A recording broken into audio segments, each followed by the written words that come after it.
नमस्ते गुरुजी। जय गुरुजी महाराज। जय गुरुजी सात संगत जी। On behalf of Vasan uncle and Multilingual Global सेवादार टीम, मैं तहे दिल से गुरुजी महाराज की शुक्रगुजार हूँ that ये कि उन्होंने हमें ये सेवा सिमरन सत्संग की घड़ियां बख्शी। अनंतम शुक्राना गुरुजी। With full obeisance and gratitude to Guruji, I would like to invite Suman Shaw auntie, who's with us, who's amidst us today, and will be sharing her blissful journey with Guruji Maharaj. Jai Guruji auntie, please unmute yourself. जय गुरु जी aunty. जय गुरु जी संगत जी। आज हमारे साथ दीपक शॉ, मेरे पति देव भी, उनको भी आना था, लेकिन कुछ इम्पोर्टेंट सेमिनार की वजह से आज वो एब्सेंट हो गए। तो शुक्राना, बहुत बहुत शुक्राना। ये मौका मिलना अपने आप में बहुत बड़ी ब्लेसिंग है, जहाँ पर हम अपने ईश्वर, अपने परमपिता की उनकी भक्ति में हम कुछ कह सकते हैं। मैं सुमन हूँ। मैं बेसिकली बिहार से हूँ। अभी अबू धाबी में हूँ। और गुरु जी से मैं पहले थोड़ा सा अपने पति और उनकी जर्नी के बारे में बताऊंगी, क्योंकि मुझे भी कुछ मौका मिला है गुरु जी के साथ, लेकिन उनको मुझसे ज्यादा मिला है। अ, पति देव जी आए थे गुड़गांव स्टडी, जब वो सीए की तैयारी कर रहे थे बंगाल से 2004 में। और उसके बाद आते ही वो कुछ, जैसे कि अपने खर्चे के लिए, या एक स्टूडेंट है तो वो बहुत सारी चीजें करेगा, स्टडी भी करेगा, कुछ पैसे भी मैनेज करने की कोशिश करेगा। इसी क्रम में उनको मिले ग्रेवाल अंकल। आप लोग उनका सत्संग भी सुने होंगे। ग्रेवाल अंकल अपने आप में एक बहुत, उन्होंने गुरु जी के साथ काफी समय बिताया है और उनसे रिलेटेड भी काफी सत्संग है। तो ग्रेवाल अंकल के यहाँ उनके बच्चे को शायद ये कोई पढ़ाने जा रहे थे, तो उन्होंने एक दिन कहा कि आप चलो, उनके घर में शायद स्वरूप था कोई। इन्होंने पूछा और चलो आज घूम के आते हैं।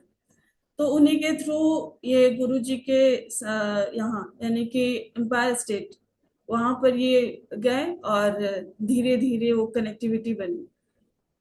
क्योंकि गुरु जी किसी इंट्रोडक्शन के मोहताज नहीं है कि आप बताओगे कि ये गुरु जी हैं और इनमें ये क्वालिटीज हैं और ऐसा ये कर देते हैं। आज भी कोई मुझसे पूछता है गुरु जी कौन है, मैं समझ नहीं पाती हूँ कि मुझे क्या बोलना चाहिए। गुरु जी तो जस्ट एक फीलिंग है, जिनके प्रेजेंस में आओ, इवन उनका स्वरूप भी है, तो आप उस फीलिंग को मतलब आप महसूस कर सकते हो।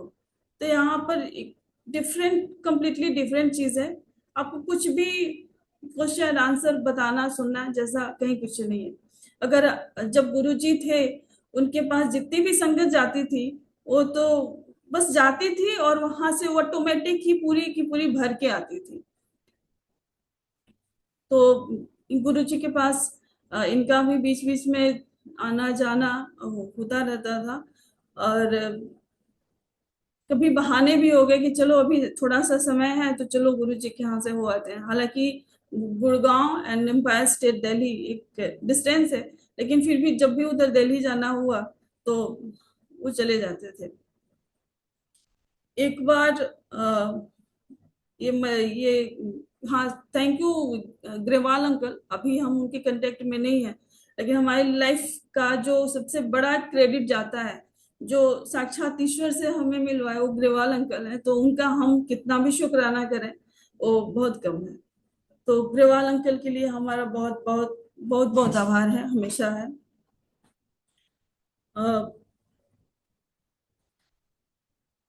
एक बार ये जैसे ग्रेवाल अंकल को मलेशिया जाना था, और गुरुजी ने कहा, उनकी टिकट्स वगैरह सारी चीजें हो गई थी। गुरुजी ने कहा कि नहीं, तू सब कैंसिल कर, तू मत जा। और लेकिन जो भक्त होता है, मे भी मंदिर तो आया होगा, क्यों मना कर रहे हैं दिस एंड दैट, लेकिन जब गुरु जी ने कह दिया कि मत जा, यानी कि मत जा, उन्होंने बस टिकट कैंसिल की और वो नहीं गए। बाद में देखा गया कि सेम डे सेम टाइम पे वहां पर वो सुनामी आया हुआ था। तो एक भक्ति भी चाहिए, अंधभक्ति भी चाहिए। अगर आपको पता है कि आपका गुरु आपका ओरिजिनल गुरु गुरु है, तो हमारे साथ जो चीजें शुरू हुई, आ, ये सीए के स्टूडेंट थे। सीए एक बहुत स्ट्रांग मेहनत मांगता है, बहुत मेहनती है। फाइनल आया, और फाइनल का जो एग्जाम हुआ, लेकिन रिजल्ट निगेटिव आया। इधर घर, एक इंसान, एक बच्चा घर का मतलब किसी भी कॉम्पिटिटिव एग्जाम के लिए सिर्फ एक बच्चा ही नहीं होता है, उसके साथ साथ सारी फैमिली भी होती है, और सबके सपने भी होते हैं। तो पहली पहली बार तो रिजल्ट कहीं कुछ नहीं आया, और ये गए भी थे गुरुजी से, बोले कि गुरुजी मेरा एग्जाम है। तो गुरुजी ने, ठीक है। फिर जब दूसरी बार जब एग्जाम हुआ, तो फिर अब गुरुजी अब मुश्किल हो जाएगी। फिर ये गुरुजी के पास गए, तो आई थिंक गुरुजी ने ऐसे ही ठीक है ऐसा कुछ बोला। दूसरी एग्जाम के बाद सीन कुछ ऐसा बना था कि हमारी शादी तय हो गई थी। अरेंज्ड मैरिज है, सब कुछ जिस तरह से फैमिली मैनेज करती है बिल्कुल वैसे ही है, लेकिन हमारी शादी तय हो चुकी थी। और ये तो बहुत ही एक खतरनाक सिनेरियो है एक स्टूडेंट के लिए, शादी, फैमिली, रिस्पॉन्सिबिलिटीज, इसमें ना भी नहीं कर सकते, बहुत बड़ा चैलेंज है ये। इस पर फाइनल था, और गुरुजी के पास गए। गुरुजी, इस बार निकाल दो। गुरुजी ने कहा, जा ऐश कर। ये बहुत बड़ी लाइन है। मैं इन चीजों को अब समझ पाती हूँ कि जा ऐश कर, ये कितनी बड़ी लाइन है। साक्षात ईश्वर, साक्षात भगवान आपको बोल रहे हैं जा ऐश कर। इनका पूरा विश्वास था। साथ साथ इंसान का कर्म और भाग्य दोनों पैरेलल चलते हैं। कभी कभी कम, बिना कर्म के तो भगवान भी कह रहे हैं तू निठल्ला है, तो हम तुमको चाह के भी नहीं दे सकते। लेकिन जब इंसान पुरुषार्थ है, उसमें उसमें कर्म करता है, तो भगवान निश्चित रूप से उसके साथ खड़े भी होते हैं। और इस बार एग्जाम हुआ, शादी हुई, शादी के बाद रिजल्ट आया, और यस, रिजल्ट पास था। और इसके पहले भी जो भी रिजल्ट जो नहीं हो पा रहे थे, वो जस्ट 1 या 2 नंबर की वजह से। तो गुरुजी ने ये चीज ब्लेस की। अब गुरुजी ने जो ये कहा कि जा ऐश कर, अब मैं उसको आज से थोड़ा सा कनेक्ट करती हूँ। हमारी लाइफ में बहुत सारे अप्स एंड डाउन्स आते हैं, आए हैं। हमारी शादी के 20 साल हो गए अभी। इस बीच में हमने बहुत रोलर कोस्टर, बहुत सारी चीजें दिखाई दी। फिर समझ में आता है कि गुरुजी ने कहा था जा ऐश कर, फिर इतनी मुश्किलें क्यों? तो फिर एक दिन उस ये क्वेश्चन मेरे दिमाग में चल रहा था। फिर अचानक से एक दिन एक आंटी ने मुझसे कहा कि सुमन, एक सत्संग है हमारे बगल में ही, आप चलोगे? श्योर। तो मैं गई। वहां पर सत्संग था, ऐसे ही जो मीटिंग पर कोई आंटी थी, और आंटी ने अपनी बहुत सारी चीजें बताई, बहुत सारी जर्नी। उसमें उन्होंने एक्सप्लेन किया कि जा ऐश कर का मतलब, जा ऐश कर का मतलब ये नहीं कि बेटा अब हो गया, अब तो बस जिंदगी भर नाच और मस्ती कर, ऐसा नहीं है। जिंदगी है, इसमें उतार चढ़ाव, बहुत सारी चीजें आनी ही आनी है। जा ऐश कर का अर्थ है, आपके जीवन में जो भी उतार चढ़ाव आएंगे, वो तो आएंगे ही, वो तो लिखा हुआ है, आपके पिछले कर्म, अभी के कर्म, उस पर तो किसी का कंट्रोल नहीं। लेकिन हाँ, हर केस में वो बगल में खड़ा है। हर केस में वो आपको थाम लेगा। आप बिल्कुल किनारे हो जाते हो, बिल्कुल रोड के एकदम से ख, मतलब एज पर आप खड़े हो। आपको भरोसा होना चाहिए कि वो आपको थाम लेगा। तो जा ऐश कर का अर्थ मुझे अब समझ में आया कि ऐसा नहीं है कि हाँ हमेशा जिंदगी में बल्ले बल्ले है, लेकिन हाँ, सब कुछ बहुत, सब कुछ अच्छा है, बुरा है, एपिसोड से सारे आते रहते हैं, लेकिन हाँ, हर केस में ईश्वर आपके साथ खड़ा है। तो उसका अर्थ मुझे ये चीज अब समझ में आया। 2004 के बाद, हाँ, 2006 में रिजल्ट भी आया, 2006 में हमारी शादी भी हुई। 2006 के नवंबर 3 इनका बर्थडे है। फिर इन्होंने कहा कि चलो, मैं शादी के पहले इन्होंने बताया था कि हमारे गुरु जी हैं। सच पूछो तो मुझे गुरु जी पर कोई, मतलब किसी भी गुरु जो शब्द है ना, मुझे इससे कुछ खास प्रेम मोहब्बत ऐसा कहीं कुछ नहीं था। मुझे एक तरीके से डर जैसे, क्योंकि उस वक्त कुछ काफी इंसिडेंट्स हुए थे, आप लोग रिकॉल कर सकते हैं। हाँ, मैं माता जी की बहुत भक्त हूँ। शिव जी मेरे को बहुत प्यारे हैं। तो मैं एक स्पिरिचुअल नेचर की लड़की हूँ। तो बहुत मुश्किल नहीं है, आप अगर आपको सारी चीजें इस तरीके से, अगर आपके आसपास चीजें मिलती हैं तो। 2006 पहली बार मैं गई जब इनका बर्थडे था, एम्पायर स्टेट। जब वहां पर मैं पहुंची तो एक डिफरेंट ही वाइब थी।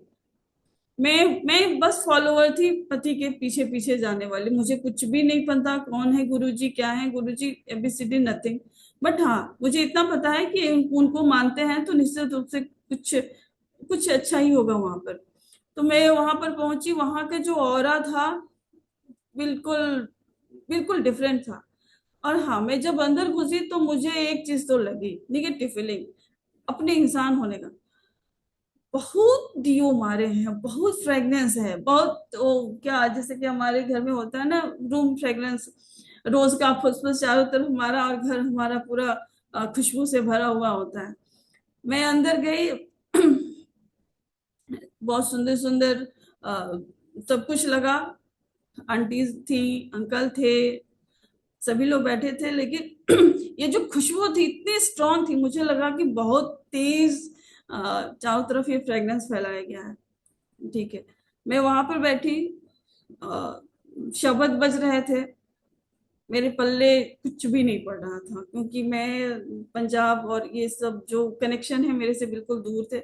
मुझे कुछ भी पल, बट वो जो रिदम, जो फ्लो, जो सॉन्ग ये होता है, ये तो अपने आप में होता है। अब कुछ भी जो भी है, मैं वहां पर बैठी, शब्द मुझे वो सारी चीजें समझ में तो नहीं आई।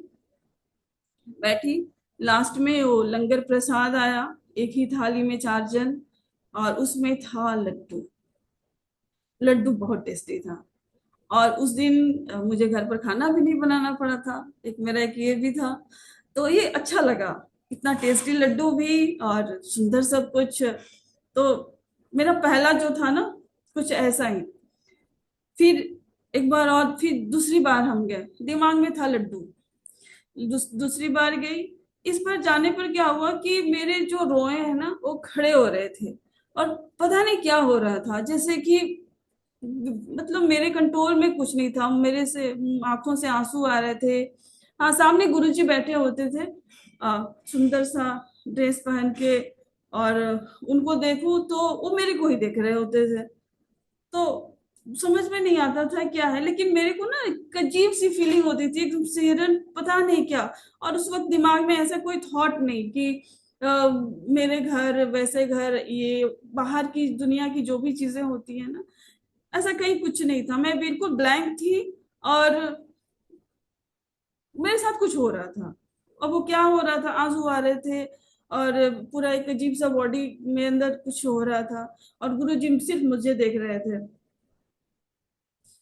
ठीक है, इस बार भी लंगर आया, उसमें हलवा था। ये सही बात नहीं थी, मैं तो सोची थी कि लड्डू मिलेंगे। चलो, ऐसा हुआ दूसरी बार।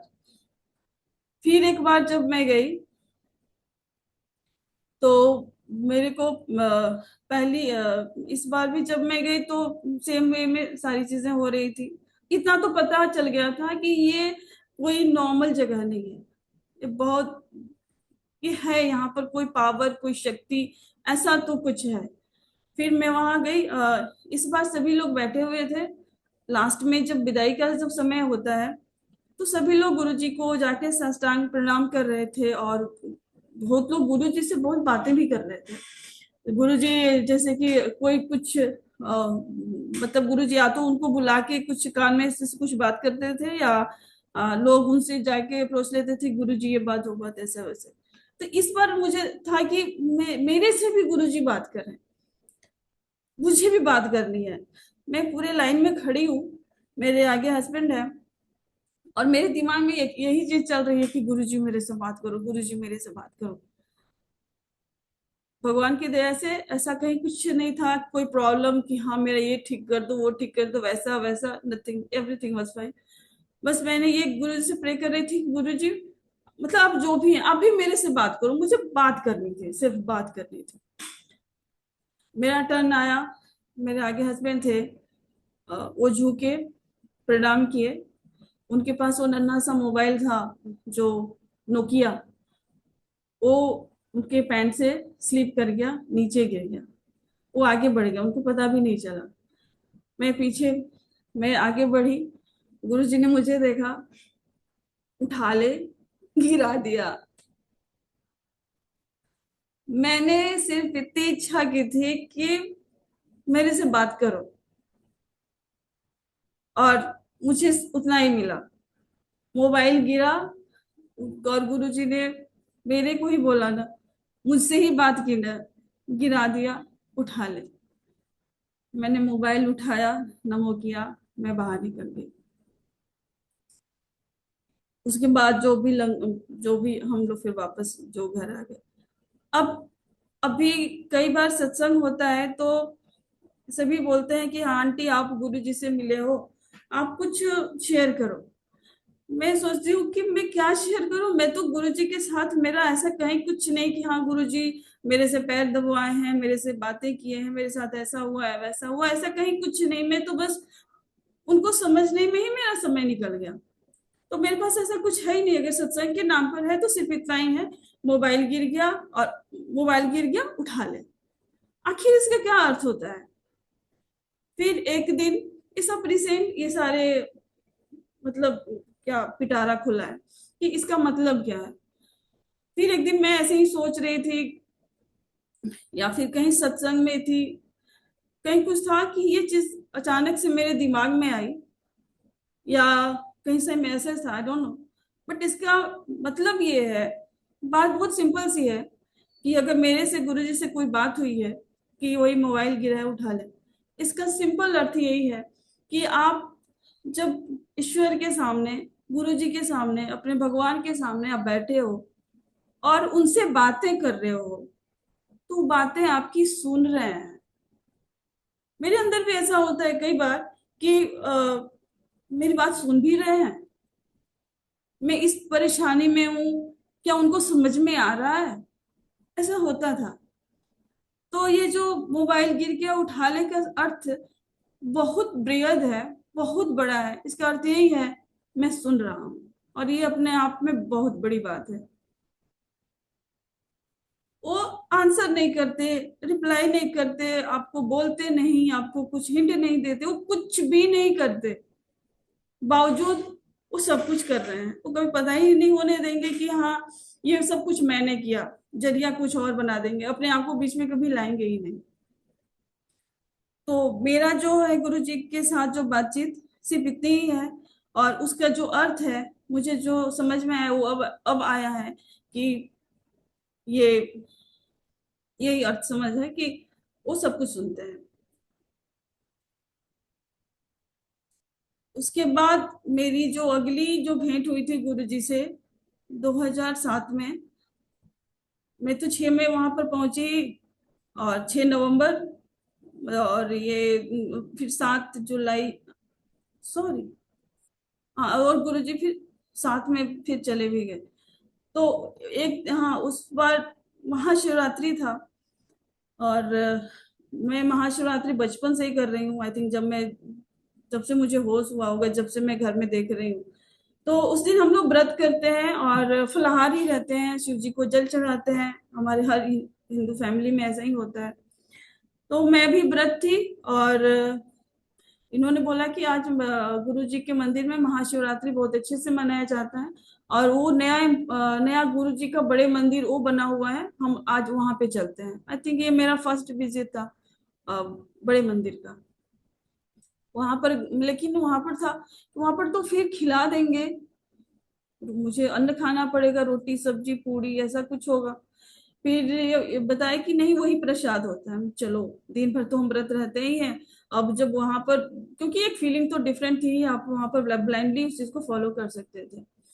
हम लोग पहुंचे, वहां पर देखा गुरु जी का बाहर बहुत सुंदर सा उनका वो मंडप जैसा वो सब बना हुआ था। गुरुजी उस पर गुरुजी का सुंदर सा चेयर लगा हुआ था। गुरुजी बैठे थे और बहुत सारी सुंदर सुंदर नारियां सुंदर सुंदर ड्रेसेस में खड़ी थी। और कुछ अंकल भी रहे होंगे, और आरती हो रही थी। सभी लोग आरती कर रहे थे, और बहुत सुंदर सा इन्वायरमेंट था, सब कुछ बहुत। और तब भी लाइन बहुत सारी थी, लंबी लंबी लंबी लंबी। मैं लाइन में खड़ी थी, मैं बहुत दूर थी। गुरुजी वहां बैठे हैं, मैं यहाँ से वो क्यों में खड़ी हूँ, और क्यों ऐसे ऐसे ऐसे ऐसे।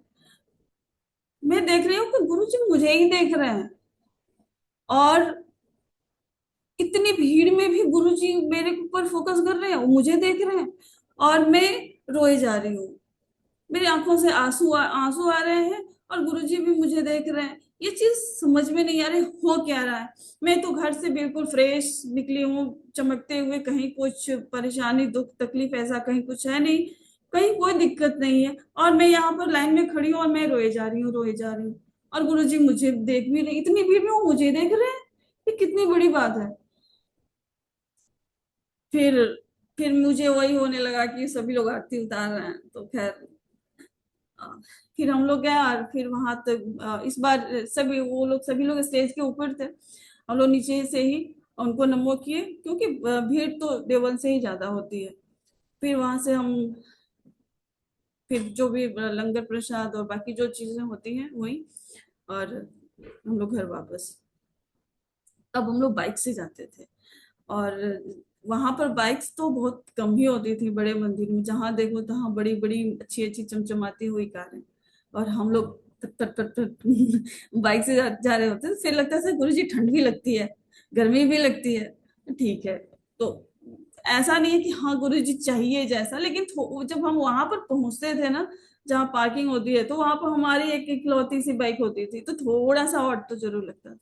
छोड़ो, बाद में समय के साथ साथ गुरुजी ने सारी चीजें दे दी। ये था मेरा गुरुजी से मेरा लास्ट मिलना। उसके बाद से फिजिकल फॉर्म में मैंने नहीं देखा। अब सभी बताते हैं कि गुरुजी, सबको सबके साथ ऐसे ही फील होता था कि सबको लगेगा कि गुरुजी मुझे देख रहे हैं, वो ईश्वर हैं, उनका सबके साथ 1 to 1 ऐसा कनेक्शन है। तो मैं बहुत ब्लेस्ड फील करती हूँ कि मुझे मौका मिला कि मैं गुरुजी से उनके दर्शन करने का मौका मिला। लेकिन हम इंसान हैं, बहुत खुराफाती भी हैं। फिर भी दिमाग में आता था कि है कौन,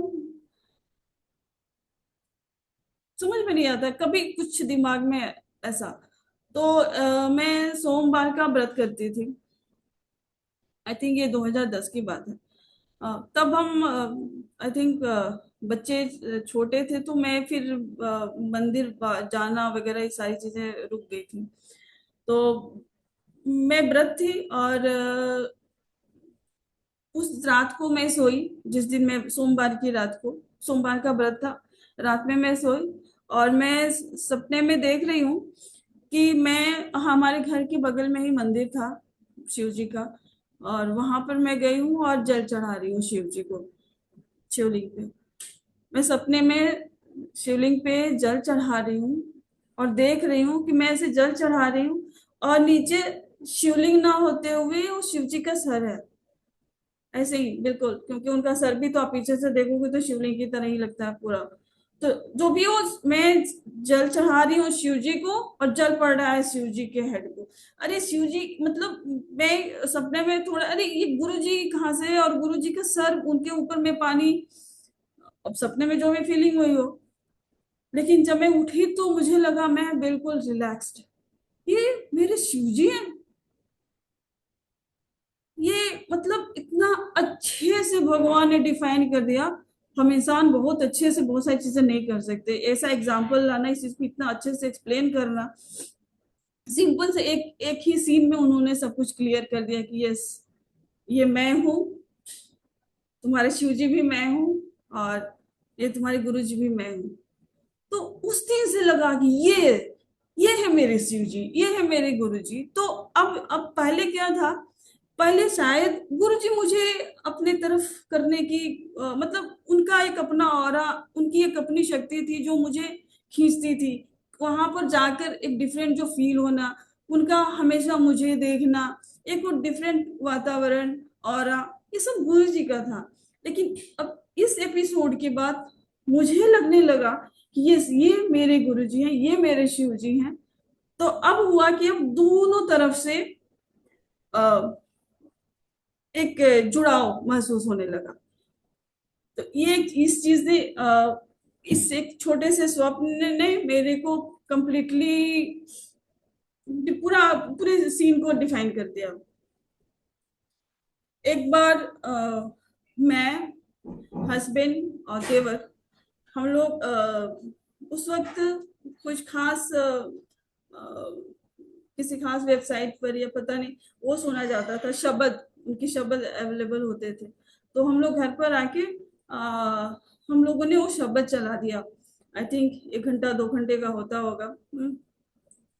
तो हम लोग रात में शब्द चल रहा था, बेड पर ही हम तीनों जन बैठे हुए थे, और रात के 2 बज गए थे। हम लोग आए होंगे गुरु जी के पास, उधर से आते आते 11 साढ़े 11 ऐसे हो ही क्या होगा। उसके बाद खाने पीने का चक्कर था नहीं, बस हम लोग बैठ गए, और उधर से म्यूजिक से, मतलब वो शब्द बज रहे थे, और शब्द तब तक मुझे समझ में तो आने का नहीं, वो तो मुझे कहीं कुछ भी समझ में नहीं आ रहा था। लेकिन हाँ, जो एक होता है ना, मंत्र हमें समझ में नहीं आते हैं, लेकिन जब मंत्र बगल में बज रहा होता है ना, तो आपकी फीलिंग एक कम्प्लीटली डिवाइन डिफरेंट होती है। सेम हमारे शब्द भी वैसे ही हैं। तो 12, मतलब ऑलमोस्ट 2 बज गए। हम लोग सुन रहे थे बड़ी तन्मयता से एक एक चीज, क्योंकि हमने सुना था कि गुरु जी के जो मैसेज है ना, उसी में छिपे हुए हैं। तो हम लोग सुन रहे थे, और मैं हस्बैंड हम लोग बैठे हुए हैं, देख रहे हैं कि बगल में देवर जी वो लुढ़क गए, सो गए थे। अचानक से इतनी तेज फ्रेग्रेंस आई, इतनी तेज, इतनी खुशबू, पूरे के पूरे गुलाबों वाली, पूरी गुलाब की वही वाली खुशबू जिसको मैं ब्लेम कर रही थी कि गुरु जी के उस दरबार में पूरा उस पर पूरा वो ये रोज वाला फ्रेग्रेंस आर्टिफिशियली फैलाया हुआ है। वो मुझे बाद में समझ में आया कि ये के गुरु जी से ही ये खुशबू आ रही होती थी, और मैं बेवकूफ, मैं समझ नहीं पाई। और वही वाली खुशबू हमने महसूस किया रात के 2 बजे, और आई थिंक ये कम से कम 8 मिनट तक वो खुशबू हमारे साथ रही। मतलब हम एक दूसरे से कुछ बोल नहीं रहे कि कहीं ये खुशबू चली न जाए, बस हम एक दूसरे से बोल रहे कि आपको भी आ रही है, आपको भी आ रही है, हाँ। और हम लोग बिल्कुल एकदम स्टैचू बन के कि कहीं चीजें मतलब खत्म मत हो जाए चीजें। तो ये मेरी एक मतलब जो मैंने ऐसे फील किया कि गुरु जी के जाने के बाद कि हाँ, गुरु जी ने अपना प्रेजेंस हमें महसूस करा है। तो इस तरीके से चीजें हमें गुरु जी के करीब लेती गई। हाँ, इसमें ऐसा नहीं है कि इसमें हम किसी परेशानी में थे और उस परेशानी की वजह से हम गुरु जी से के पास हुए, ऐसा नहीं है। ये एक नेचुरल था सब कुछ, एक सोल का, एक ईश्वर के साथ जो मीटिंग होती है, ये सब कुछ बिल्कुल नेचुरल फॉर्म में था। लेकिन हम इंसान हैं, इंसान के इंसान की जो इतनी बड़ी जो लाइफ उन्होंने ब्लेस कर रखी है, बहुत सारे उतार चढ़ाव आते हैं, और इसी उतार चढ़ाव में हमारा टेस्ट भी होता है, हमारी परीक्षाएं भी होती है। जब हम बहुत भरे होते हैं तब भी हमारी परीक्षा होती है, और जब हम बहुत खाली होते हैं तब भी हमारी परीक्षा होती है। डिपेंड करता है कि हम किस मिट्टी के हैं, ये तभी पता भी चलता है। तो हाँ, इसमें एक सबसे अच्छी बात जो मुझे इनिशियली बतानी थी, कि ये जो ताज में जो हमला हुआ था, उसी दिन हमारे हस्बैंड वहां आसपास में ही थे। आई थिंक ताज ताज क्योंकि ये ताज में इनका कुछ काम रहा था। वहां से वो निकले थे ताज से, और कुछ देर के बाद ही, आई थिंक 15 मिनट आधा घंटा उसके बाद ही ये न्यूज आया था कि हाँ वहां पे ब्लास्ट हुआ है। तो गुरुजी कैसे कैसे ब्लेस करते हैं, कैसे कैसे बचाते हैं, हम मिट्टी के लोगों को समझ में चीजें नहीं आती हैं। और मैं अभी मेरा गुरुजी के साथ जो भी है बातें, जो भी चीजें हैं, सपनों के थ्रू। एक अंकल ने भी मुझे कहा था, "हाँ, आप तो सपने बहुत देखते हैं यार।" कि हाँ, ये तो ब्लेसिंग है कि चलो, अगर गुरुजी सपने में भी आके हमें मैसेज दे देते हैं, उनसे बातें हो जाती हैं, उनके हम पांव छू लेते हैं, तो इससे बड़ी और क्या बात होगी। हाँ, हम 2000 थोड़ा और पहले आए होते तो शायद ये सारी चीजें हमारे झोले में मिली होती। लेकिन अब सपने में अगर मिल जाते हैं और उनसे ये सारी चीजें, मैसेजेस और बहुत सारी फीलिंग्स अगर हमसे जुड़ती हैं, तो इससे और डिवाइन और क्या हो सकता है। अ, एक जो हमारी शुरुआत हुई स्ट्रगल की, अ, हम वीडियो कॉन में थे हस्बैंड, और वीडियो कॉन अभी के डेट में आप जानते हैं नहीं है। और उसके कुछ ही पहले कुछ सीन ऐसा बना कि अब मुझे यहाँ से इसको छोड़ देना चाहिए, या कुछ ऐसा बना कि रातों रात मैं अब लेटर लिख रहा हूँ। हालांकि काफी लंबा समय तक वीडियो कॉन में रहे, और वीडियो कॉन के जो भी सीनियर्स हैं उनके साथ इनकी इतनी अच्छी दोस्ती, इतना अच्छा, इवन रिस्पेक्ट वाली भी चीजें हैं। लेकिन कुछ होते हैं बाहर के लोग जो, और मतलब कंप्लीटली वहां पर कुछ डिस्टरबेंस हो रही थी। उन्होंने लेटर डाला, लेटर नहीं डाला, इन्होंने कहीं अप्लाई किया, नेक्स्ट डे या कुछ दिन के बाद आ गया कहीं से एक अपॉर्चुनिटी। और ये अपॉर्चुनिटी आया लागोस से। लागोस यानी कि नाइजीरिया। नाइजीरिया मतलब ये अपने आप में एक एक्सट्रीम जगह ही है। लेकिन अ, एक हमारे स्कूल में गाना होता था असेंबली में। जब मैं ये कभी कभी घर पे गाती थी तो मम्मी बड़ी खुश होती थी, बोलती थी कि यही तो चाहिए। और उसमें गाने की एक लाइन है, "जिंदगी में जो मिलेगा प्यार से, थाम लेंगे बाहां हम पसार के।" तो वो अपॉर्चुनिटी आई, और इन्होंने उसको एक्सेप्ट किया और लागोस चले गए। उसके बाद हमें जाना था। हमें जब जाना था तो हमारा पासपोर्ट वगैरह सब कुछ तो रेडी था, हम तो गुड़गांव में ही सब कुछ तैयार कर लिए थे। लेकिन जब बच्चों का पासपोर्ट जब बन के आया, तो जब हम वहां से निकल चुके थे। जब एड्रेस वेरिफिकेशन के लिए जब पुलिस आती है ना एक बार, तो उसमें हम थे नहीं। बाद में क्या हुआ, जब हम ट्राई कर रहे थे तो हमने देखा कि हमारा पासपोर्ट इम्पाउंडिंग में लग चुका है। और मैं अब कोलकाता साइड उधर थी, दुर्गापुर, और इधर दिल्ली में हमारा, हम तो सब कुछ क्लोज करके जा चुके थे। अब पासपोर्ट अपने आप में एक बहुत बड़ा एपिसोड बन गया। उन्होंने कहा कि आप दिल्ली जाओ, उन्होंने कहा कि फिर से अप्लाई करो, दिस एंड दैट करके बहुत मेरे लिए बहुत मुश्किल हो रहा था, क्योंकि ये साथ में थे नहीं, और एक थोड़ा सा तो मुश्किल था। मैं ऐसे ही बहुत परेशान थी। मुझे मालूम है कि गुरुजी मीडिया में नहीं है, मतलब मोबाइल वगैरह इधर उधर कहीं कुछ नहीं है। फिर मैंने मोबाइल ऐसे ही देखा, और जैसे मोबाइल उठाया, उसके ऊपर लिखा हुआ था, "चिंता मत कर, मैं हूं ना।" ये क्या, ये कहाँ से, मतलब ये गुरुजी और मोबाइल पे जैसे होता है ना, स्क्रीन आप ऑन करते हो, वैसे ही था। मतलब मैं किसी कहीं गई भी नहीं, इंस्टा फेसबुक दिस दैट कहीं ऐसा कहीं कुछ नहीं, बट मैसेज था कि "चिंता मत कर, मैं हूं ना।"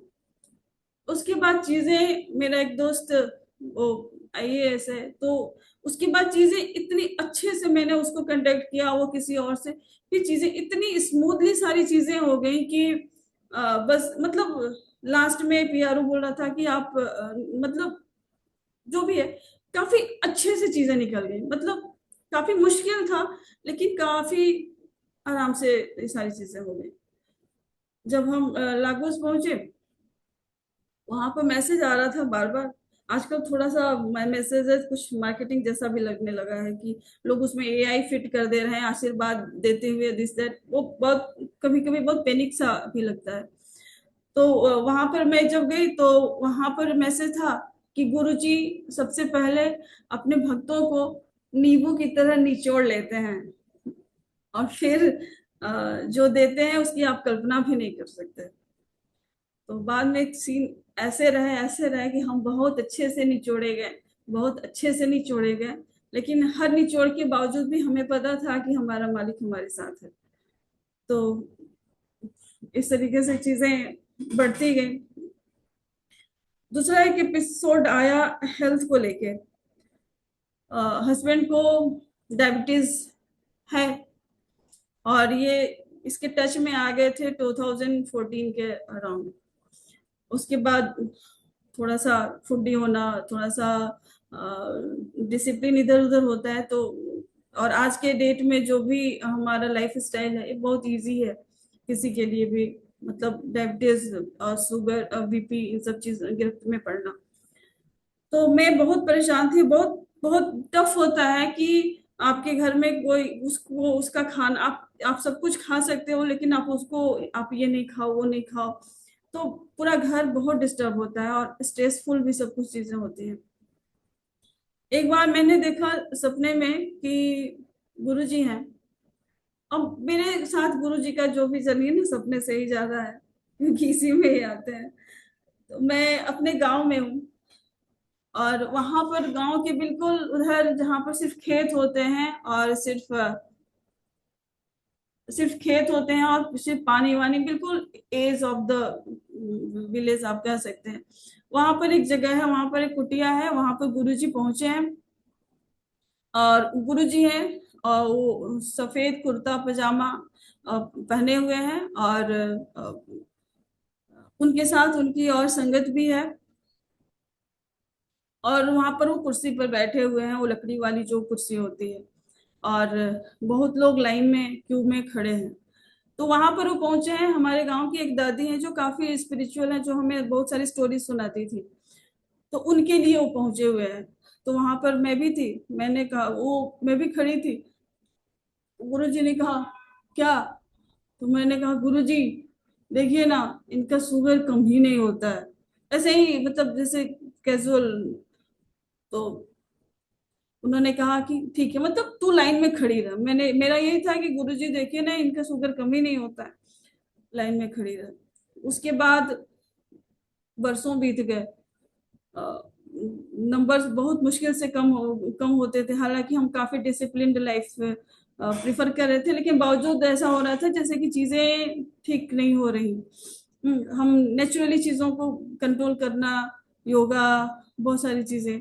तो हमारा जो कर्म वाला पार्ट था वो पूरा ऑन था, बट स्टिल फिर बाद में कुछ ऐसा हुआ कि हमारा प्लान बना पतंजलि जाने का। मैं कहीं ऐड नहीं कर रही, मैं कुछ नहीं कर रही हूँ, मेरी एक जर्नी है। और हम पतंजलि गए। वो अचानक से पतंजलि योग पीठ जो है ना हरिद्वार में, वहां का हम अचानक से हमारा प्लान बना। हम वहां पर पहुंचे। और जब पेपर्स वगैरह के काम हो रहे होते हैं रिसेप्शन पे, वहां पर देख रहे हैं कि हम जो टीवी है वहां पर गुरु जी का भजन या शब्द ऐसा कुछ बज रहा है, गुरु जी का स्वरूप। मैंने कहा, मैं कभी भी गुरुजी को बाहर ऐसे कहीं नहीं देखती। हाँ, दिल्ली एनसीआर में उधर दिख जाते हैं, बट इधर तो उस वक्त लगा कि ये मुहर है कि हम एट द राइट प्लेस है। वापस चीजें हम 10 दिन तक रहे। बहुत कंट्रोल हो गया सब कुछ, हम बिल्कुल फ्रेश होके वापस आए। उसके बाद 1-2 महीने के बाद कुछ ऐसा सीन बना, कुछ ये कंप्लीटली लाइफ स्टाइल रिलेटेड परेशानी है ये। और कभी कभी आप कुछ चीजों को अवॉइड नहीं कर सकते। तो कुछ सीन ऐसा बना कि डायरेक्ट जो चीज 120 150 इस रेंज में रह रही थी, अभी डायरेक्ट एक दिन ऐसा हुआ कि ये 500 समथिंग पे पहुंच गई थी। और मतलब मुझे उस रात को नींद ही नहीं आ रही थी। मैं बहुत परेशान थी, और मैं समझ रही थी, गुरु जी अब मैं कहाँ जाऊं, अब मतलब ऐसा था कि मैं अब लास्ट पे खड़ी हूँ, अब क्या, अब क्या होप है। मैं बहुत ज्यादा स्ट्रेस थी, मैं रात को मैं सो ही नहीं पा रही थी। फिर मेरे को गुरुजी दिखाई दिए, और मुझे ऐसा लग रहा था मैं उस रात को सोई ही नहीं हूँ। बट वही आंख जब उनका मैसेज तो उसी फॉर्म में आता है कि गुरुजी हैं, और मैं उनके पास हूँ। और मैंने कहा कि गुरुजी, ये देखिए कितना बढ़ा हुआ है। तो गुरुजी ने कहा, वो, हाँ, रात को ही हमने ये कमिट किया था कि हम बिल्कुल वही लाइफस्टाइल फॉलो करेंगे, वही फूड लेंगे, वही योगा, वही चीज दिनचर्या हम कोशिश करेंगे मैक्सिमम, जो हम पतंजलि में कर रहे थे। हमने एकदम कमिटेड ये पूरा बना के सोए थे रात को कि हम अभी कल से हम वही सब, मैं आपको वही लौकी और दिस दैट वही सब दूंगी, आप कुछ भी करो। तो हमारा पूरा का पूरा वैसे ही था कि हम कल से बिल्कुल अपने आप को बदल लेने वाले हैं। और गुरुजी का, हाँ, गुरुजी दिखाई दिया, और मैंने कहा कि गुरुजी देखिए इनका नंबर। तो बोल रहे हैं कि कुछ ऐसा करता है करने दे। नहीं, हाँ, गुरुजी दिखाई दिए, मैंने कहा गुरुजी देखिए इनका नंबर। गुरुजी ने कहा तू मजदूर खा। मैंने कहा मेरे लिए नहीं, उनके लिए मुझे एडवाइस कर रहे हैं कि तू मजदूर खा, और उन्हीं के लिए तो वो बोल रहे हैं जैसे कर रहा है करने दे। इतना प्यार जैसा कर रहा है करने दे। मुझे कुछ दिक्कत नहीं है, मुझे बोल रहे हैं मजदूर खा। वो बहुत प्यार मोहब्बत है भाई अब बच्चे से।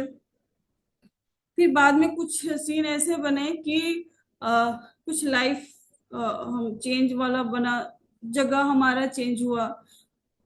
और आज के डेट में उनकी कृपा से चीजें नॉर्मल है।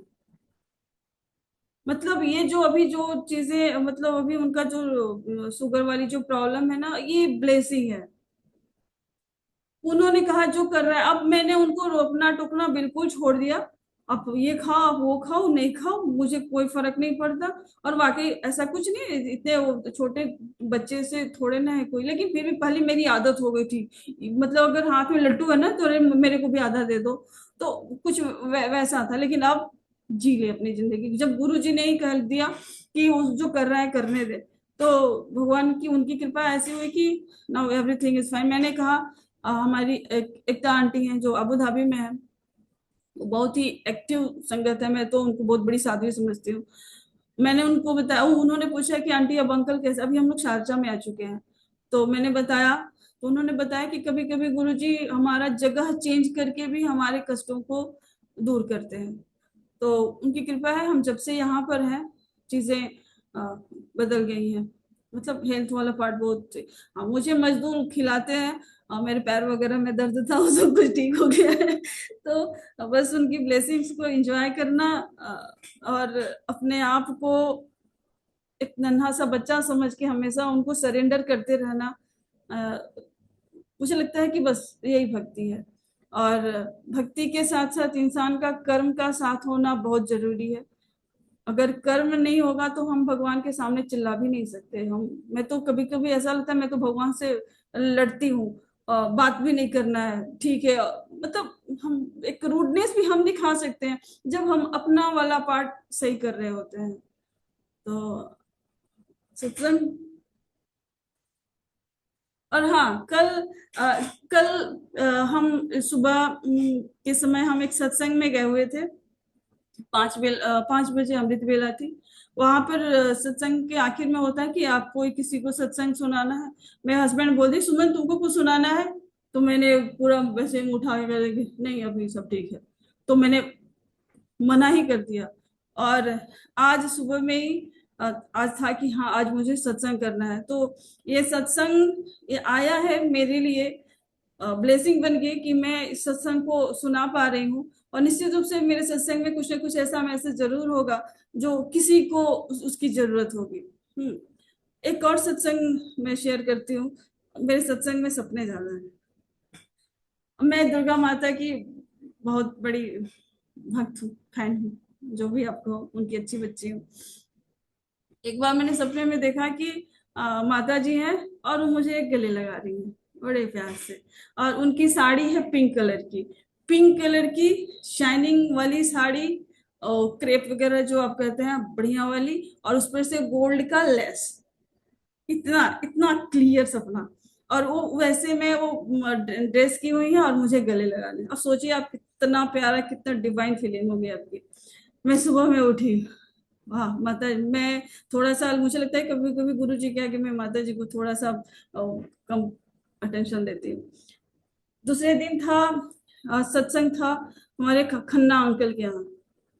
वहां जब हम पहुंचे तो गुरु जी का जो स्वरूप था और गुरु जी का जो वस्त्र था, ये वही साड़ी वाला कपड़ा था। गुरु जी का जो ड्रेस था वही पिंक पिंक था, वही जैसे कि वो पिंक होता है ना, जो हल्का ब्लूइश पिंक, और उसमें वही गोटे लगे हुए थे गोल्डन कलर के। लेकिन ये भगवान, ये माता जी वाली साड़ी और यहाँ पर गुरु जी का वो ड्रेस, बिल्कुल डिट्टो, बिल्कुल सेम टू सेम। तो Hanuman ji is equal to Guru ji, माता जी इज इक्वल टू गुरु जी, ये सारे फार्मूले यहाँ पर मुझे लगता है बहुत फिट बैठते हैं। हमारे गुरु जी एक है और सारे भगवान भी, मतलब आप गुरु जी में हम हमें सब मिल मिल जाते हैं। और एक बहुत सारी जब परेशानियां चल रही होती हैं तो मुझे खन्ना, एक बार हम ऐसे ही सत्संग में गए थे और खन्ना अंकल ने हमें कहा, जब उनका टर्न आया तो खन्ना अंकल ने कहा कि मैं जब से गुरु जी के पास आया हूँ डर नहीं लगता। तो ये जब हम कंप्लीट सरेंडर करते हैं ना, तो हमारा डर खत्म हो जाता है। हमें पता है कि हमारे साथ कोई है, हम बस, हमारा है कि हमें सही काम करना है, हमारा कर्म सही होगा। हमारे गुरुजी किसी भी हाल में कभी भी हमें गिरने नहीं देंगे। आई थिंक मेरा सत्संग बहुत बड़ा हो गया होगा, बट थैंक यू। जय गुरु जी। और एक और बात मैं कहना चाहूंगी कि परसों 19 तारीख को हमारी एनिवर्सरी थी, और हम एनिवर्सरी में बस हम 4 जन, बिल्कुल नई जगह है, और मैं बहुत ज्यादा वो ताम झाम वो वैसा कुछ बहुत पसंद नहीं है। इंडिया में हम होते थे तो हम बड़े मंदिर चले जाते थे, मुझे सबसे ज्यादा पीसफुल वही तरीका लगता है सेलिब्रेशन का। तो दिन भर मैं ऐसे ही आलसी की तरह बैठी थी इधर उधर, कुछ खास कर नहीं रही थी। लास्ट में शाम को अचानक से ख्याल आया कि चलो सत्संग करते हैं, सत्संग करते हैं। मैंने कहा बच्चों से जल्दी से जल्दी सत्संग करने के लिए क्या चाहिए, मैं नहा धोला के जल्दी से मैं फिर ये कड़ा प्रसाद बनाई। हम लोग बैठ गए, तब तक हस्बैंड भी आ गए, और फिर बेटी ने चाय बनाया। जैसे हम गुरु जी को भोग लगाते हैं, जहाँ पूजा का हमारा स्थान है वहीं पे हमने कड़ा प्रसाद का भोग लगाया, चाय प्रसाद का भोग लगाया। हमने मोबाइल में बहुत सारे शब्द हैं, वो शब्द बजे, और ऐसा लगा कि yes, this is the completeness. और मुझे लगता है कि सत्संग काफी सिंपल होना चाहिए। जब आप अपने घर में आप 2-4 जन मिलके एकदम सिंपली सत्संग करते हो ना, मुझे लगता है तब हमारी फीलिंग होती है yes, this is the real सत्संग। अभी सत्संग में कभी कभी मुझे कराने में थोड़ा सा डर भी फील होता है कि अ, इतना सुंदर डेकोरेशन, इतनी सारी चीजें, उसके लिए डिफरेंट तरीके की तैयारी। मुझे लगता है कि भगवान जी को तो आना है, उनको बुलाओ और उनके साथ बैठ के बातें करो। हमें बहुत ज्यादा अटेंशन देने की जरूरत नहीं है किसी और चीज पर। उनको जो जो एक भोग लगता है उतना काफी है। और हम पार्टी थोड़े ना कर रहे हैं कि हमारे पास इतने सारे व्यंजन हो। और गुरु जी के मंदिर में आप जाइए तो आपको 2 फुलके मिलते हैं। कभी कभी आपको ये भी लगता है कि हाँ थोड़े से कम पड़ गए, लेकिन हाँ रात्रि भोजन जो होता है ना वो कम ही होता है। तो जो भी है, मुझे लगता है कि हमें सत्संग को थोड़ा सा बाहरी की दिखावे से थोड़ा सा दूर रखना चाहिए। ये हमारा और अपने ईश्वर के प्रति भक्ति को प्रेजेंट करना है, उनके साथ साथ बिताना है। मुझे लगता है इससे ज्यादा सत्संग कुछ नहीं है, उनके साथ साथ बिताना है। तो बाहरी अगर कहीं कुछ आडंबर जैसा महसूस हो रहा है तो उसे हमें अवॉइड करना चाहिए, और हमें सिर्फ और सिर्फ गुरु जी के साथ बैठ। मुझे नहीं लगता कि गुरु जी ने कहीं बहुत ज्यादा ऐसा कुछ हुक्मनामा लिखा है कि आपको ये नहीं खाना, वो नहीं खाना, ऐसे नहीं खाना, वैसे नहीं खाना, और ये पहनना, वो पहन। सब कुछ बहुत सिंपल है। वो तो हमारे पिता है, हम अपने मम्मी पापा के साथ कितने, हम तो वो तो हमें हर रूप में एक्सेप्ट कर लेते हैं, बस हमारी गलतियां नहीं, हमारी गलतियों को एक्सेप्ट नहीं कर सकते। तो गुरु जी हमारे वही हैं। थैंक यू सो मच संगत जी। मुझे इतना मौका देने के लिए, मुझे सुनने के लिए। आई डोंट नो मैं अपनी बात कितना पहुंचा पाई नहीं पहुंचा पाई, लेकिन हाँ, मैं बहुत ब्लेस्ड हूँ, मैं बहुत ब्लेस्ड हूँ कि इतनी संगत के सामने हूँ, और गुरु जी के से कनेक्टेड, उनसे जुड़ी हुई जो भी भक्ति भरी हुई बातें हैं उसको प्रेजेंट में कर पाई। Thank you so much uncle, thank you so much संगत जी। जय गुरु जी महाराज। Thank you so much aunty. आपने बहुत ही प्योर भाव से और बहुत ही सरलता एंड सिंप्लिसिटी एंड सुंदरता से अपना बहुत ही ब्लिसफुल संगत सत्संग शेयरिंग किया, एंड बहुत ही अच्छे मैसेजेस आपने संगत को दिए। Thank you so much aunty, and we look जय forward to hearing in the future also more satsangs from you. जय संगत जी, हम सब गुरु महाराज से आज्ञा लेंगे। शुक्रिया। जय गुरु जी।